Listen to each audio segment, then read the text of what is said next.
आंबप तालुका हातकणंगले येथे गावातील बंद घरे लक्ष करत शुक्रवारी मध्यरात्री चोरट्यांनी 2 ठिकाणी घरफोड्या केल्या। यामध्ये एका घरातून 15,000 रुपयांची रोकड लंपास करण्यात आली असून चोरट्यांची हालचाल सीसीटीव्ही कॅमेऱ्यात स्पष्टपणे कैद झाली आहे। या घटनेमुळे गावात भीतीचे वातावरण निर्माण झाले। स्थानिकांकडून मिळालेल्या माहितीनुसार रात्री 2 वाजण्याच्या सुमारास 8 चोरट्यांचा गट आंबपमध्ये शिरला। त्यांनी पाटील गल्ली व तेली गल्लीतील अनिल पाटील आणि आनंदा पाटील यांच्या घरामध्ये चोरीचा प्रयत्न केला। घरातील साहित्य विस्कळीत केले। पुढे वसंत विभूते यांच्या घरीही प्रयत्न केला, मात्र मुलगा जागा असल्याने चोरी फसली। अनिल पाटील यांच्या घरातून मात्र चोरट्यांनी 15,000 रुपयांची रोकड चोरली। दरम्यान चोरटे आंबेडकर चौक व महादेव गल्ली भागात सीसीटीव्हीमध्ये कैद झाले आहेत। उपसरपंच आसिफ मुल्ला यांनी ग्रामसुरक्षा यंत्रणेतून नागरिकांना सतर्क केले। सकाळी पोलिसांनी श्वान पथकाच्या मदतीने चोरट्यांचा माग काढण्याचा प्रयत्न केला, मात्र पाटील गल्ली येथे श्वानाने हालचाल थांबवली।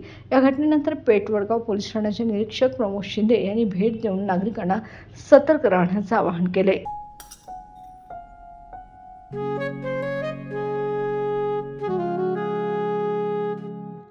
बाबा, आज येताना बासुंदी घेऊन या ना।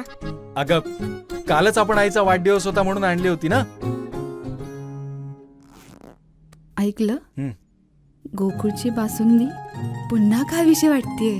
खरं सांगू, मलाही खावीशी वाटतेय।